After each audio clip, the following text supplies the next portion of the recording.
Welcome back to Breaking Barriers. We're here with Anna Clymer, and I'm Nick Ford, managing partner. Thank you again for coming and listening to our dialogue today. It's been great so far, and let's get to it. All right. So you remember the town, right? Columbus Junction. Columbus Junction. Yes. So a great example again of how things are working in the community. Let's talk a little bit about some of the specific initiatives. I know you brought some stuff here today, and we have a link that we can share with you, the public. But let's talk about some of the specific initiatives you guys are doing. They're really neat to help change things. Well, I'd say about 6 to 10 years ago, the Department of Human Services really started investing in what do our communities need to know in order to really partner with child welfare.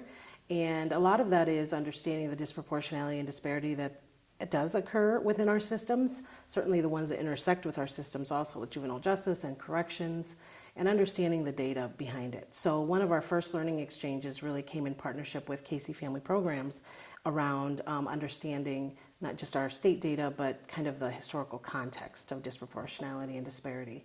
And one of the first learning exchanges we built out is called Race: The Power of an Illusion, and that's specifically based on a video series. We watched the one specific to the house we live in around housing disparities in our country, and how that came to be that communities have different levels of wealth and opportunity. And that learning exchange really is intended to not just look at data and get a common language, but start building out courageous conversations. So we kind of talk about how do you incorporate race and equity into your everyday conversation, not just you go to a training, you leave, and that was great, I checked that box.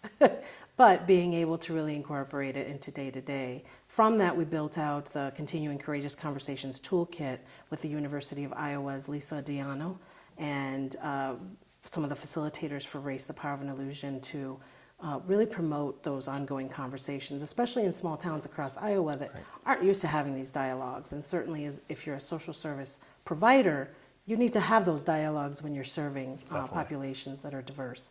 From that, we understood that it's great to understand structural and institutional racism, but it's also important to understand interpersonal and individual racism.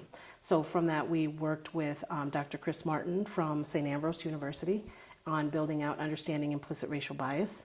And that curriculum, that learning exchange specifically, is intended to have more of a self-reflection as practitioners in social services, certainly as community members, to really assess our own biases and how do we address those? How do we, and they're measurable. Our biases are measurable in regards to people of color, different ethnicities, races, certain LGBTQ, people with disabilities, all of those things. So being able to understand that we can assess, self-assess, and use a tool to reflect on what biases do we have and how do we start addressing those so that we can have more of those authentic, engaging relationships. And from that, we've really built out some additional tools in regards to 15 guiding principles, which are based on the Office of Minority Health standards for cultural and linguistic appropriate services. And we've adopted those as the Department of Human Services to inform all of our work in regards to governance, leadership, and workforce, and as well as accountability to community and those we serve. So being able to address some of those guiding principles in the work that we address in learning exchanges, as well as some of the opportunities we have in addressing disproportionality and disparity. The other tool that we've more recently invested in is with an entity called Culture Vision.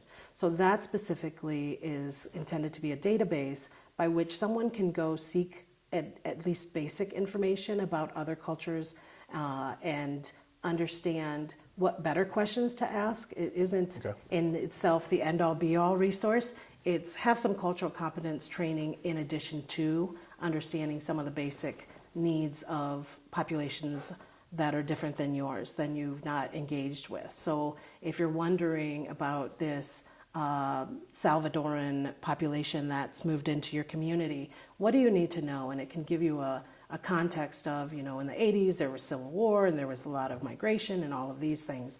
It gives you a historical context. It also tells you a little bit about gender roles. What can you anticipate? Gotcha. Thoughts and perspectives of death and dying, grief, health systems, mental health, all of those things. So it gives you basic building blocks of knowledge that you can utilize to then inform your own practice and services. And that's really medically centered, but it's intended to inform anyone who wants to strengthen their own learning and their own ability to engage other populations. Does it talk about cultural differences at all? Absolutely. So like when I was taking international business, the Latin population and is different than European and Absolutely. Asian. They all have their own little different nuances of just how they're raised and how they think about things. Absolutely. And I'm personally a person that believes I love the differences because if we're all the same, it's kind of boring. But, Absolutely. But and with my experience in the Navy, I was able to see a lot of places. So, Yes.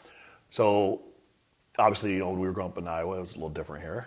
The kids now, how big of a problem is there? As far as For what, for your guys', your guys' role in it, how big of a problem is out there right now in Iowa? I mean, I know nationally there's a big problem, but in Iowa, let's talk about Iowa. How big is the problem? I think for Iowa specifically, we still are addressing issues in the way that we think of child welfare, which is which children come in contact to child welfare services, which children are more likely to be removed from homes and community, which is a key component of strength for many communities, and not have permanency as far as forever homes or forever families, lifelong connections. It's still disproportionately impacting children of color at a higher rate. We know that we've made some progress in various areas to address some of that disproportionality and disparity, but there's always a lot of work to do. Like a lot of the legislative decisions that got made around cutting budgets and things like that are out of the control of direct service workers and supervisors really impacts institutions that are intended to be more self-reflective and engaging of community and reflective of how our practices are either helping or hurting individuals of color specifically. So I think all of that, in all of that is, as long as we continue to keep it in the forefront of the work that we do, we understand that we have to continue to assess and look at our data of how are we making progress with these populations. Actually, one of the bureau chiefs last week spoke to our Cultural Equity Alliance, which is a statewide leadership group, and said if we're doing good for, let's say, the most disproportionately impacted population, which is African American children, we're doing good for everyone. Okay. So I like that, yeah. if we know that we're most disparate in outcomes and disproportionate in who we're engaging with, and we can have the strongest impact with this population, it will ripple out to be improvements in practice and policy for everyone else engaged in those systems. You mentioned your toolkit. You have an online place where folks can go, and we'll share that website address with you here. It'll flash up on your screen. I think it's definitely every person should go look at it. Absolutely. If they can, just because it's learning. It's always learning. And it's accessible. I think that's one of the things the Department of Human Services values is giving people access to additional resources to build their own capacity to have conversation, but also to impact policy and practice, workforce recruitment and retention and promotion, all of those components that are going to be reflective of better outcomes for families of color. One of the other resources that anybody can go to is Cultural Equity Resources for Iowa. We try to keep that updated with new research and data and learning in regards to disproportionality and disparities, not just in our state, but certainly nationally, that are informing the child welfare system. Well, how do you measure success? What's success for you guys? I mean, other than like for us, our success is we're no longer needed Yes. to help raise awareness for diversity inclusion issues in the workforce. How do you guys measure success? I think a lot of the success is pointing to, if people have been around in social services a while, going back to how do we empower communities on the prevention end to support those children and families. Because once somebody gets involved in a system, it's a different story. It's it's almost like a web of, resources, but they're a little too late. So it's really the effort of success is really how do we engage community to understand how we keep children safe, how we support families in being self-sufficient and successful, have adequate housing and food and employment opportunities in order for systems like the Department of Human Services and Juvenile Justice not to be the solution, but kind of the net that's needed Right. for some of those kids and families, but seeing how we can build up community. One of the initiatives that's coming out federally is the Family First initiative, which is really intended to put family at the core of how do we retain and maintain family units and really recruit from within community, whether they're kinship placements or kin-like.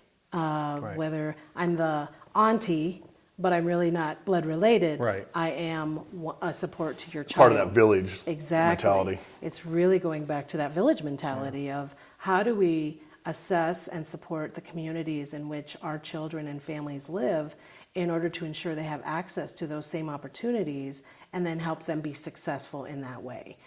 Institutions, placements, foster systems all have their place for addressing some of the needs, and certainly more of the kiddos with mental health, behavioral health issues that need more intensive services. But this is a way to really engage biological family as well as non-blood related family members to be part of that solution and that community for that child and family versus really relying on the institutions and the courts and everybody else to address some of the needs that within community can create some healing.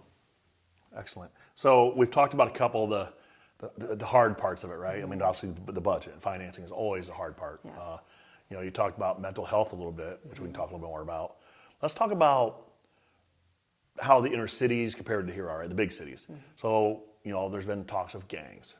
And while I understand they're not the real gangs like we knew growing up of gangs, how do we keep kids away from that atmosphere? And because it is a family for them, it is. I mean, it's a family. Yes. How do we keep them this way instead of going that way? How do we, with the system as it is, I mean, with all the budget issues and the mental health, which plays a big part in everything now, how do we break that cycle of going to be with that family? And I know a lot of it's like you said, some of these initiatives you have where the family and the village family mentality.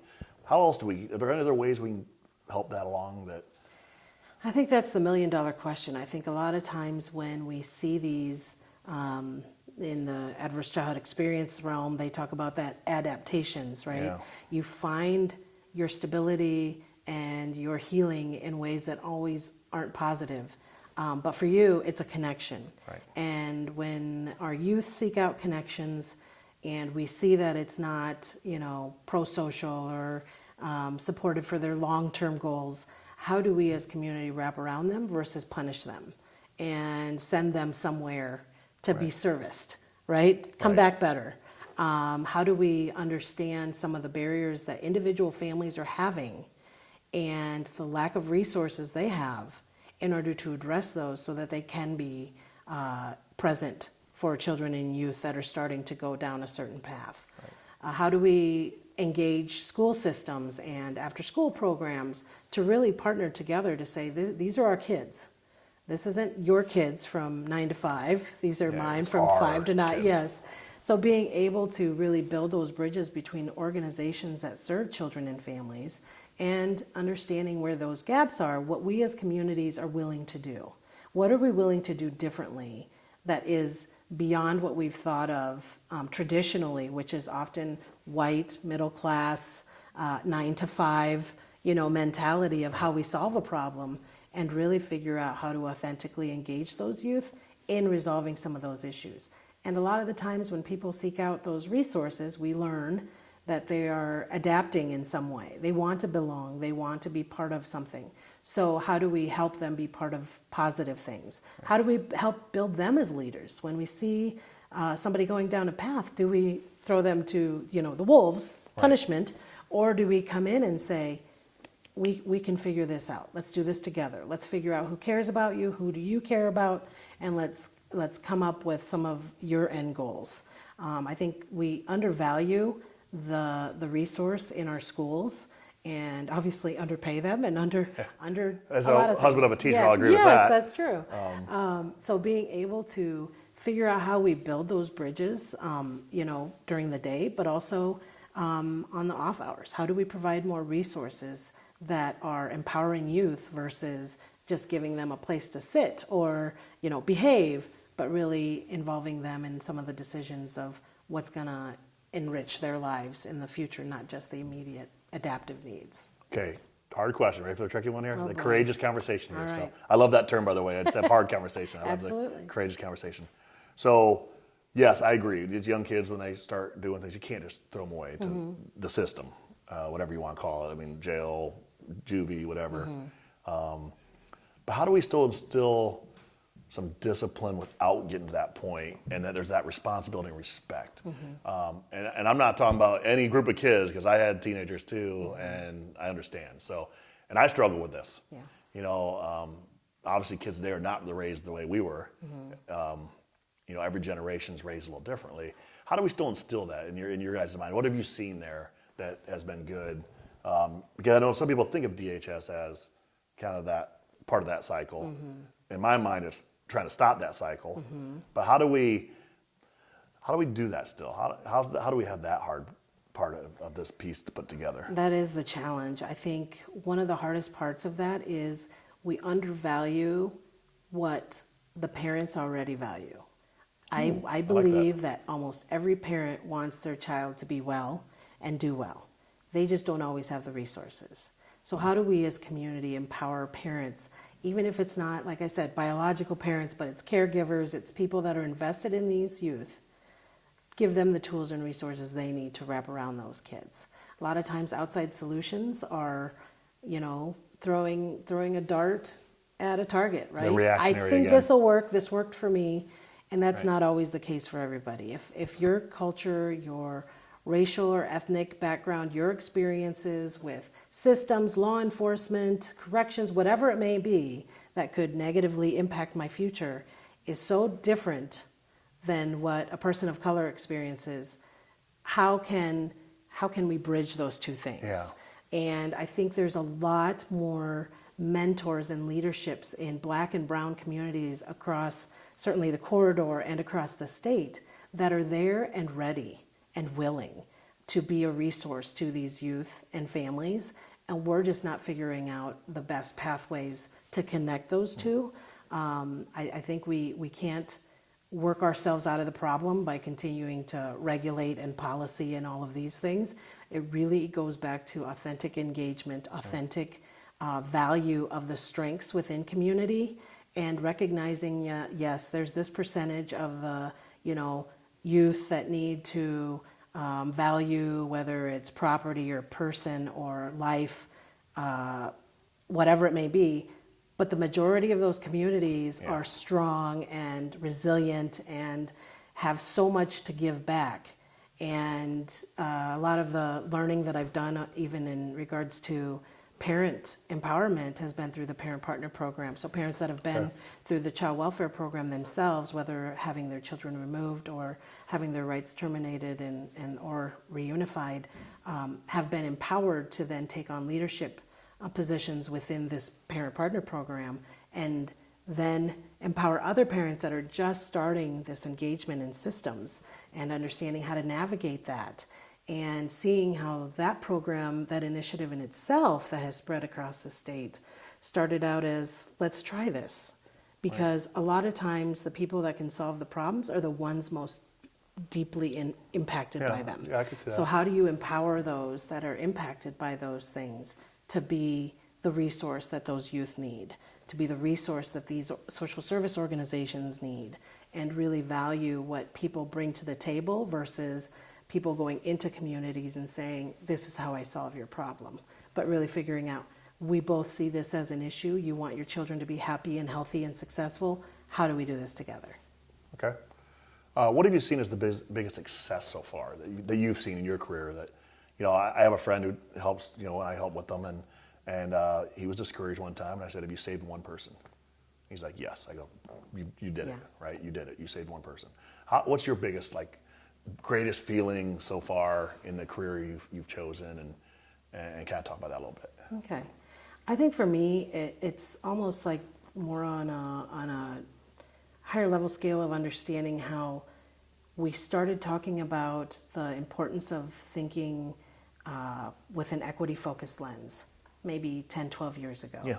Now it's really built to, we all need to be having these conversations, not just within the child welfare system, but with community partners that are on the prevention end of institutions, as well as faith partners, other extracurricular after-school program partners, that we need to all be focused in on equity-focused efforts and then figure out how to address these issues collectively together. And I think we continue to do that as we move forward. So hopefully continue to expand how we address equity in our state as we continue to change demographically. Excellent. And then finally, I think it's starting to become more aware that this is not just a race issue or disparity issue.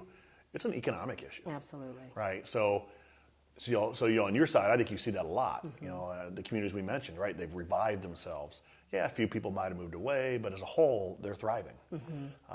Especially in the economy as it goes up and down, and agriculture this year is going to be a tough year. Yes. It's nice to see that those other multiple options and things like that. And from what I've seen, it's starting. But you're right, it still has a ways to go.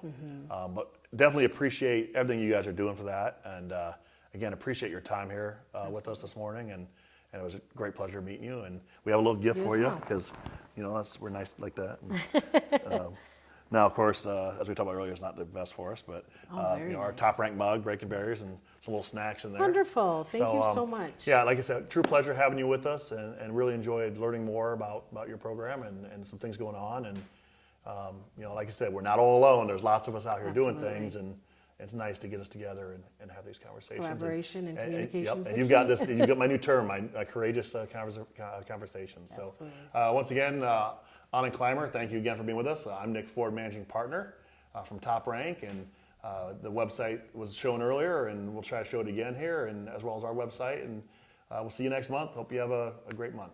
Thank you.